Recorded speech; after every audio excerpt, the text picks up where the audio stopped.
I'm not sure we need this, but we'll give it a shot. But, Craig Rathjen's here with us, the former LSU standout, number 13. And Susan, you'll be here tomorrow, right? Mm-hmm. Susan Jackson, one of the great gymnasts of all time, and she will be here tomorrow 10:30, and we will talk with her. So if you can come back tomorrow before the game, we look forward to seeing you Saturday morning. But we got Billy Cannon here, and LSU is synonymous with many great athletes, but none greater than Billy Cannon, the only Heisman Trophy winner, and the man who led LSU to its last undefeated football season, 11-0 in 1958. Boy, it's a long time ago. It started September 20th of that year at Rice on the road, a team that had gone 5-5 the year before, and we'll talk about that championship season. But before we get there, Billy was born in Mississippi, moved here during World War II. His dad got a job, Standard Oil, right? And he led Estruma to great glory during his prep years and was a highly sought after player, and there was some doubt as to whether he would even play for LSU, but you did. Why did you decide to come this way?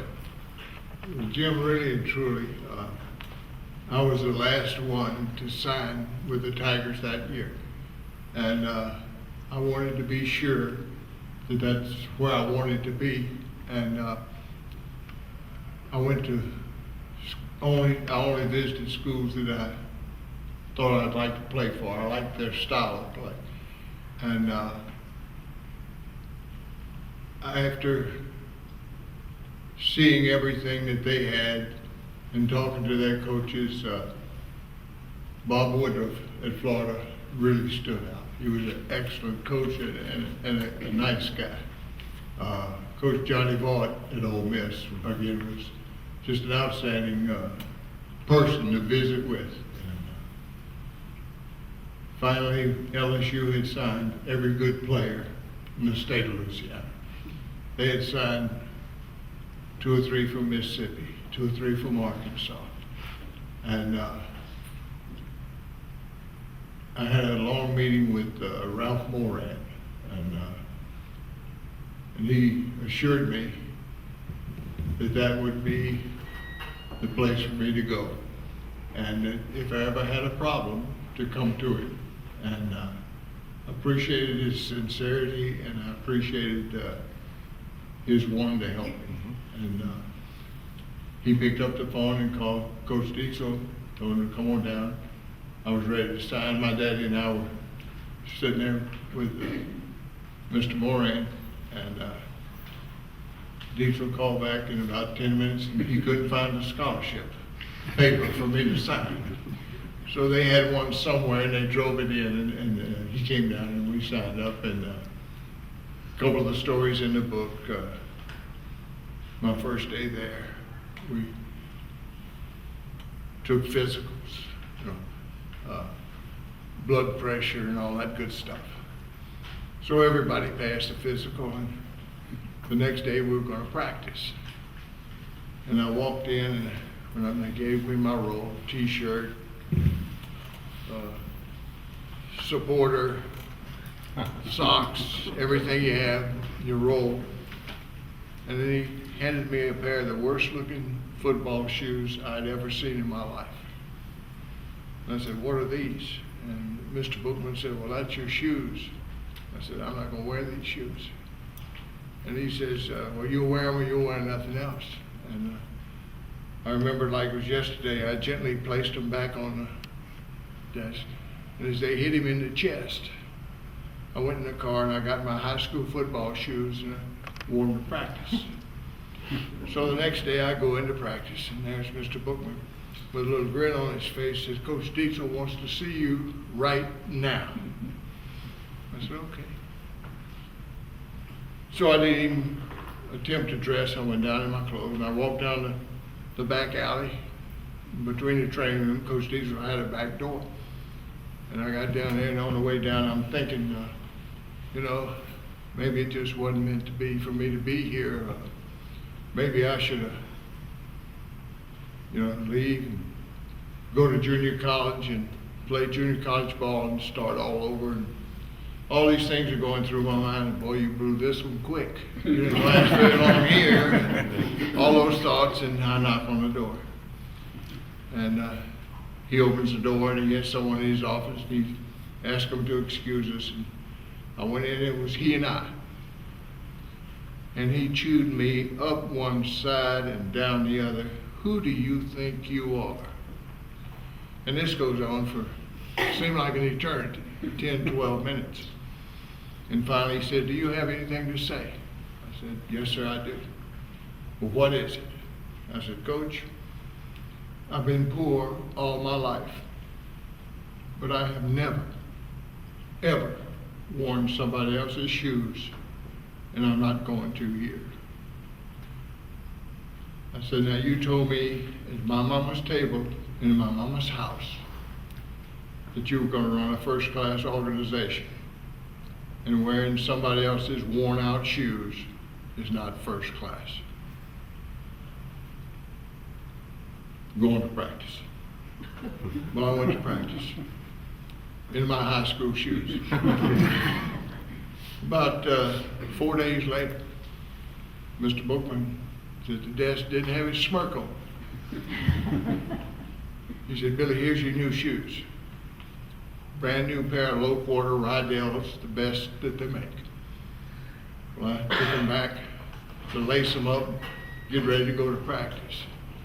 Well, we had about 40 guys on scholarship back then. Every one of them passed by to look at my new shoes. Well, I caught hell.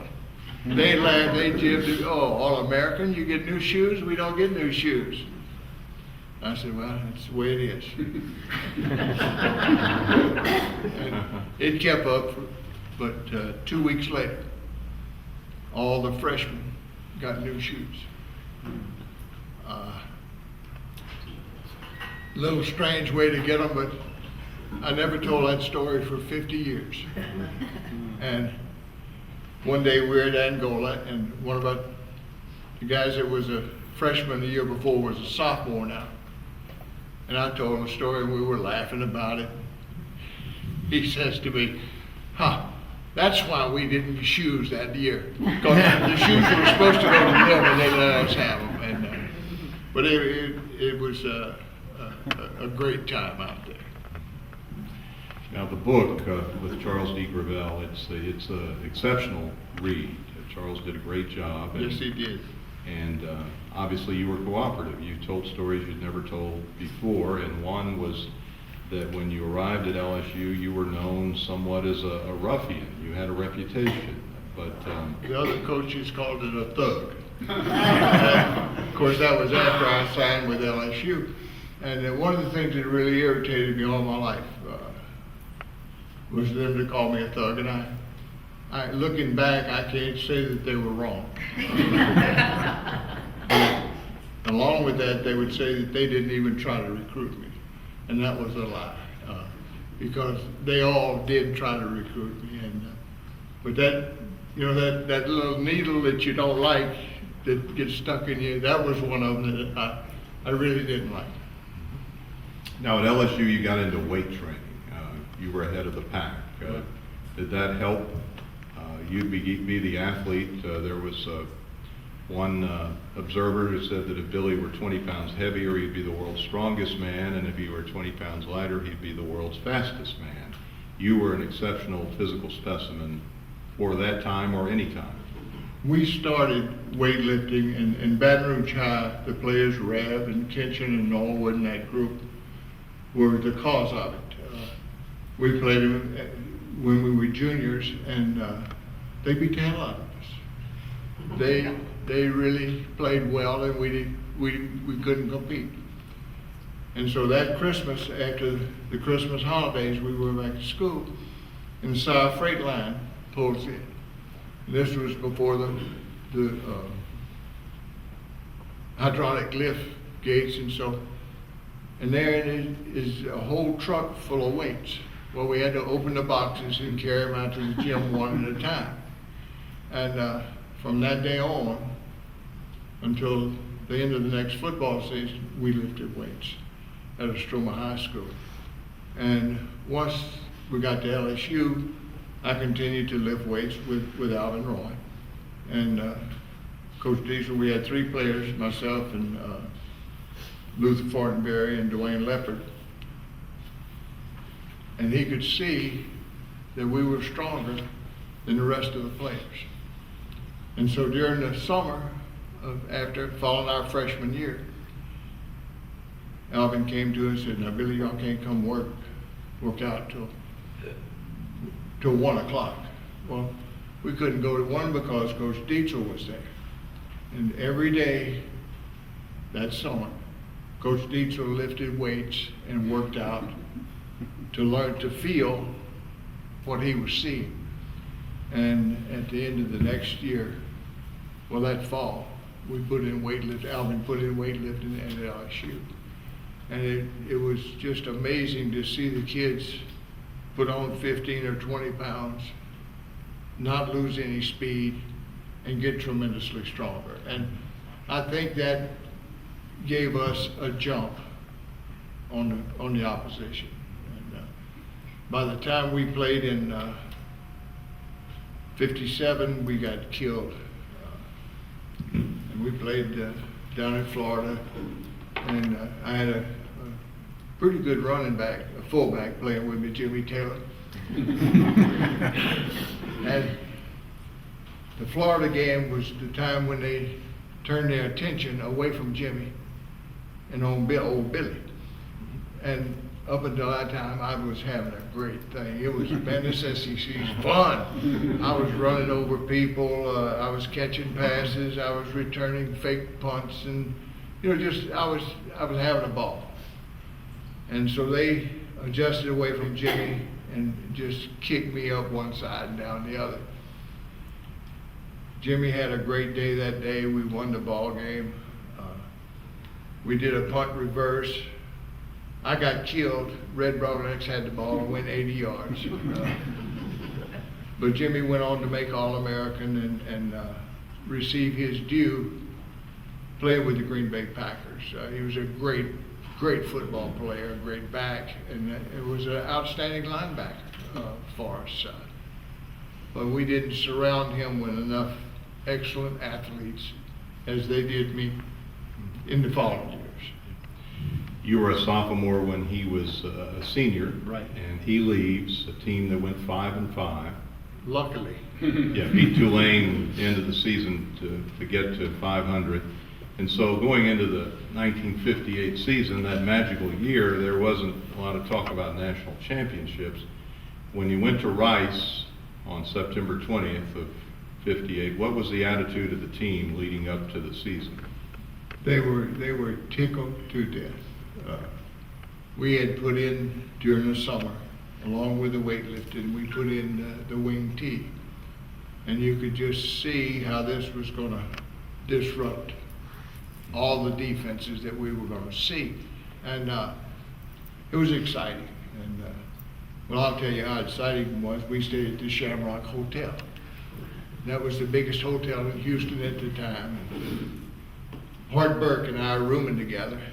And of course, now we got a TV in the room. That was biggie back then. So we're watching, I think it was Dick Clark. And he's going to have on his American Bandstand, he's going to have the Big Bopper. I don't know if y'all remember the Big Bopper, but Chantilly Lace. So Hart and I were waiting for him to come on. Well, he drags it out and puts him on at the last of the show. Well, we stayed there till we saw the Big Bopper do Chantilly Lace. Oh, God, we're late for the bus. Let's get down. We're running, and we get to the Shamrock, and the lobby is empty. There's only one guy waiting out there, and that's Coach Dietzel. Everybody else is on the bus, ready to go to the game. It's raining like the devil. We get on the bus. He never said a word. I said, "Oh, back to the back door." Monday morning, and we went out that night, and we didn't show the wing tee that night. We did our basic T-formation football. And we beat Rice handily. I had a good game, the whole team had a good game, and we were excited. I'll never forget, the only time it ever happened in my career, they punted to us.